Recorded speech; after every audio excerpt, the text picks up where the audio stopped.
Hey guys, what is going on? So I decided to do a Q&A on Instagram because I get a lot of questions. Almost every comment that I get is a question. Almost every DM I get is a question, right? So I just figured I would try and answer these on here so hopefully more people can kind of see them so I don't have to answer the same questions all the time. And I just figured I had some free time so I would do it. Now I already got a decent amount of questions, so I'm going to go ahead and answer all of those. I'll probably get more and I'll probably make a part 2, part 3. I don't know how many I'd have to do, but I figured I got enough questions now to make a video and I have time to do it. So I'm going to start here. So first question, should I purchase Turkesterone if I just started lifting seriously? I would say no. In terms of, is it going to have any negative consequences like on your health or anything like that? It's not that. Like, I think it's a safe substance as far as I know. I don't know of any like side effects or anything like that.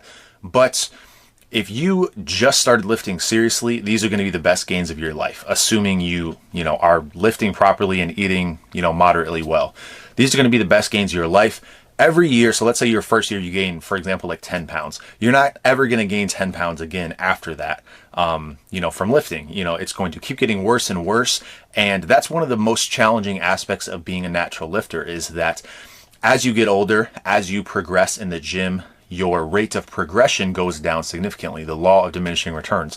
So if you were to add Turkesterone on top of that, let's say you're going to gain 10 pounds of muscle in your first year and you add Turkesterone and let's say it's 15, well, your next year when you gain like 6 or something is going to just feel way worse. And then the year after that, you're just going to be like, wow, my gains have slowed really significantly. So I would say no. From that perspective, I think it's probably pretty bad for your mental health. It's probably pretty bad for your longevity in the sport. And I think the way that you get the best physique is by sticking to this for like 10, 15, 20 years, right? Not just a couple years. So even though you can make some really good gains in the short term, I think it's short-sighted. And while I don't think it's going to have any negative impacts on your like physical health, maybe your mental health. And so I would say no on that front.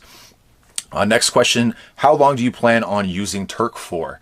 I don't have any plans to stop, to be honest. The main issues I think people run into are, could it potentially be bad for your health? And based on the blood work that, Derek has gotten back from numerous people who have tried this, they've all said that their blood work is good, looked over all of that stuff in terms of liver toxicity, lipids, and, suppression, all this stuff that I don't really know anything about, but I'm familiar with the terms. It seems like everything is good to go from a health markers perspective.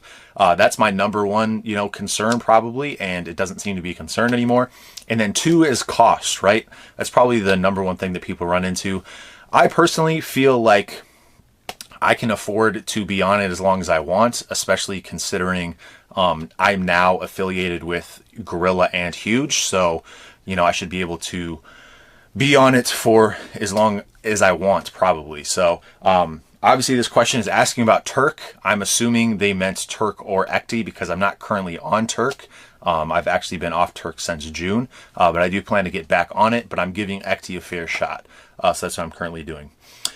Please answer if Ecdysterone is safe for teens. I don't really feel comfortable answering this because I don't want to suggest anything to minors. I don't want that liability. I think in terms of, negative health consequences, I don't have any reason to believe that it wouldn't be safe other than potentially if you are like going through puberty or something like that.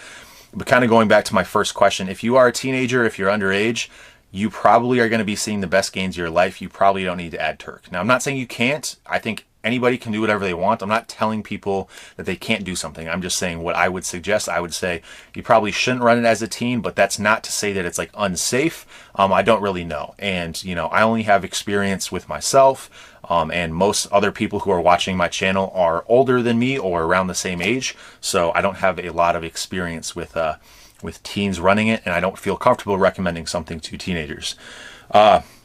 Next question, Turkesterone or Ecdysterone?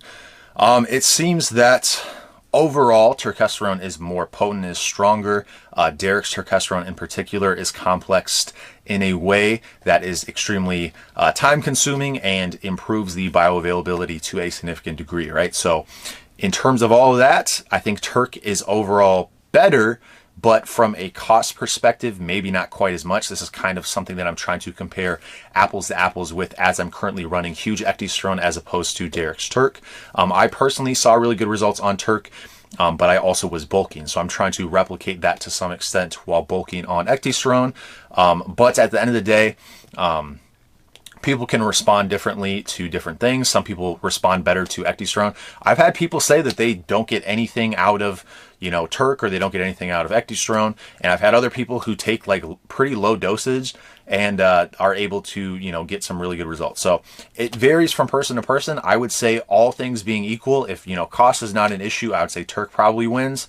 If cost is an issue, you're probably going to get more bang for your buck with Ecdysterone, but it's really, hard to say. And at the end of the day, it's going to be based on individual response.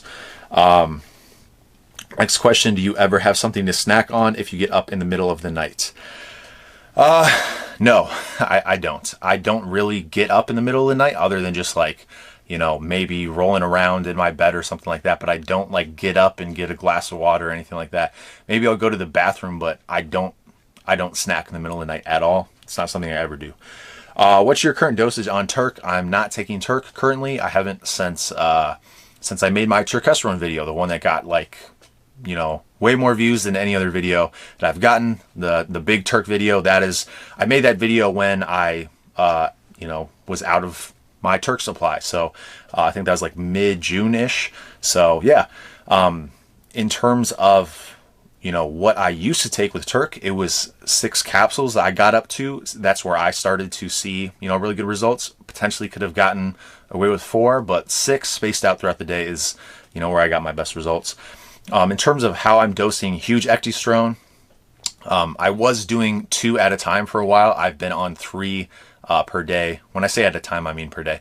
3 per day, spaced out throughout the day. I've been doing that over the course of my bulk, so for about a month. That's what I'm currently doing. Seems to be working pretty well. Notice any side effects to any of them? No. When I first started Turk, I thought that I had appetite suppression. I was one of the first people to try Turk, at least in terms of like people who bought the product, from Derek. And just like a lot of you guys, where you get it and 2 seconds after you take it, you attribute whatever you felt with taking Turk. It's kind of like what happened with me. Appetite suppression is not something that I've noticed in the slightest for several months, but like the first couple days I took Turk, I had a difficult time eating all the food that I was supposed to for my bulk. I think that was purely coincidence, and I think a lot of you guys will attribute anything positive or negative that you experience immediately after trying something like this. That tends to happen. So I don't think there are any side effects that I've noticed or anybody has noticed consistently. Like one guy will randomly say one thing like, this made my girlfriend break up with me or something. It doesn't mean that that's a side effect, right? It's just people, obviously, if there are thousands of people taking this, certain things are going to happen to people in their life that are completely independent of taking Turk. Now, I'm not saying that it has no side effects, but we don't know of any side effects at all. There's no consistent side effects that have been reported at all. So, no. What other supplements do you take? Also, how tall are you? Sorry about the 2 questions. So, in terms of supplements I talk about some of them on this channel. I take a lot of stuff for my general health. Specifically, like heart health is my #1 concern, just because of genetic issues, as well as eye health, also due to genetic issues. So I do things like that. Obviously, I'm taking like stuff like fish oil, citrus bergamot, like a whole bunch of stuff that Derek recommends is basically what I take. I take a whole bunch of Grillamine products. I take a ton of supplements. That's why my channel is kind of centered around supplements, and I have plans to talk about, some of the things that I take, but in terms of everything that I take, it would be a pretty long video. So I'm not doing that. In terms of my height, I'm 6'3". I think I got this question a few times. Do you have a set split or course of action you are going to be doing? I don't really do splits. I primarily do full body workouts, and I try to get in the gym every day. Now, that doesn't mean that I work every single body part every day, but I try and work like, my upper body, my lower body, my back. Like I try and hit, all the major groups every day. I think full body workouts are what I personally like. That doesn't mean that I will never do splits again. It doesn't mean that I've never done splits. I just find that the way that my body recovers personally, full body workouts seem to be the best, and that's what I like to do. So I pretty much just go in the gym. I don't really have a plan other than like yesterday, for example, I really wanted to do squats. So I start with the thing that I really want to do. I did my squats, and then everything else kind of followed after that. The day before I did deadlifts, so like that was my major thing, and I really just want to get my deadlifts done, and that was my priority. I usually, whatever I want to really get done in terms of like a compound lift, I usually start out with that, and then I work my way.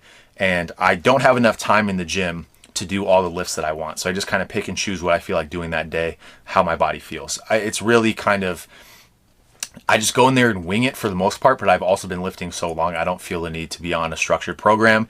And I also am not somebody who can adhere to structured things very well. I'm very like, go with the flow type of person.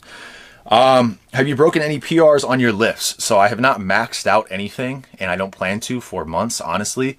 In terms of like the main lifts, like the ones that I would kind of prioritize, my overhead press is weaker than it's been in a while because I kind of talked about this in a previous video, but my shoulder health leading up to this bulk was not optimal, and I just started working shoulders again. So my shoulders are actually pretty weak right now, and they are probably the only body part that hasn't like recovered in terms of size from the end of my cut. But I'm working on that. I started working shoulders again.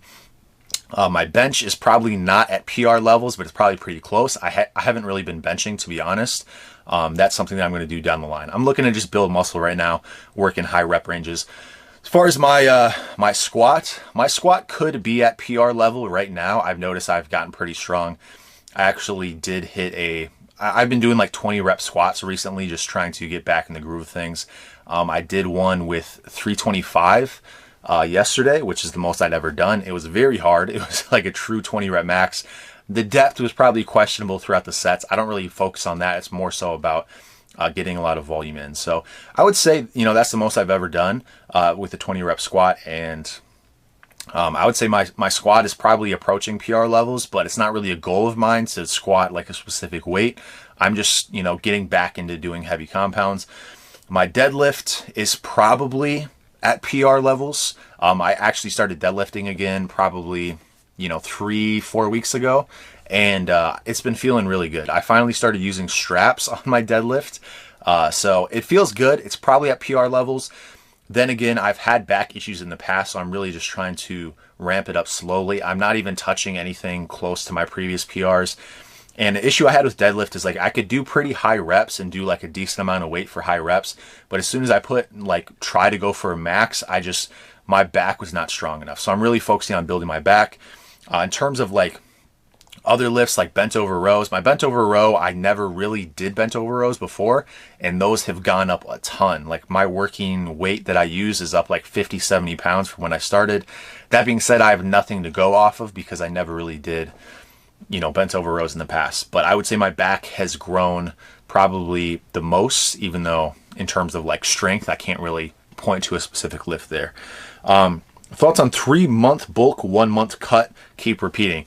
That's pretty much what I'm planning on doing, although I might not cut for like a full month. So I plan to just be in a roughly, obviously I gained a lot of weight initially here just to get back to a healthy body fat percentage that's going to be optimal for gaining. I'm trying to gain somewhere around 0.5 pound a week. I don't want to start gaining like a pound a week, although, obviously I've been doing that recently just because I'm gaining some weight back, a lot of water, a little bit of fat, stuff like that. But yeah, I plan to bulk for as long as I can before I feel the need to cut, and then I'll just do a aggressive mini cut for probably a few weeks and then rinse and repeat. So that's pretty close to what I plan on doing.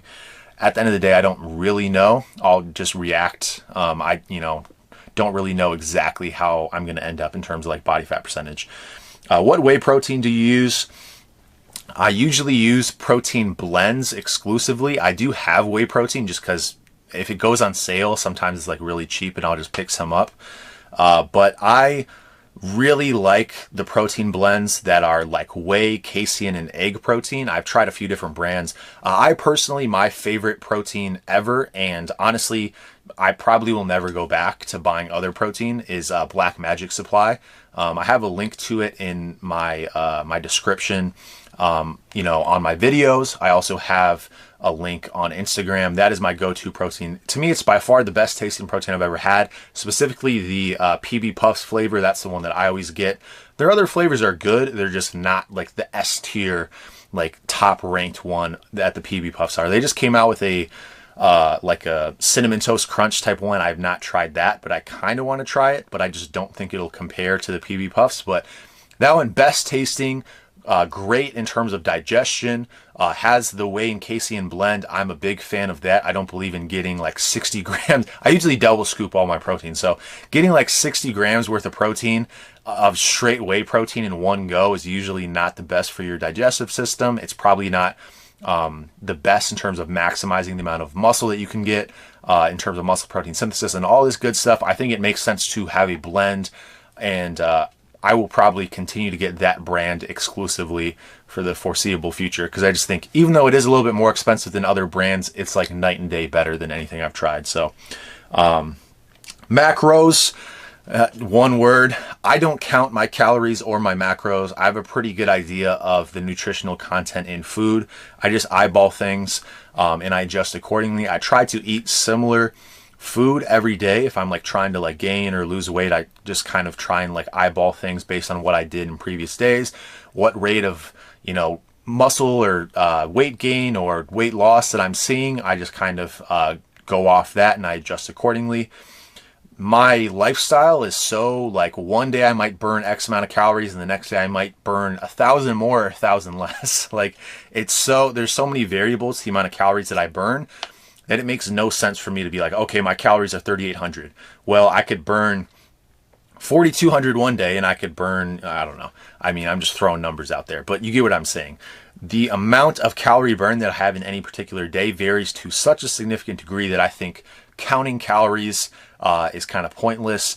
And I have a pretty good idea. Like I just try and eat a lot of protein and get my carbs in at specific times and just kind of try and eat a balanced diet, but I don't count macros or calories at all. And then finally, what's your height? This is just the first batch. I think there are more questions that have accumulated, but what's your height? As I answered before, I'm 6'3". So hopefully I answered some of your questions there, and I'm sure there will be more for a part 2, potentially a part 3. I don't know. But anyway, that's all I got to say about that. I'll keep you updated, and I'll talk to you soon.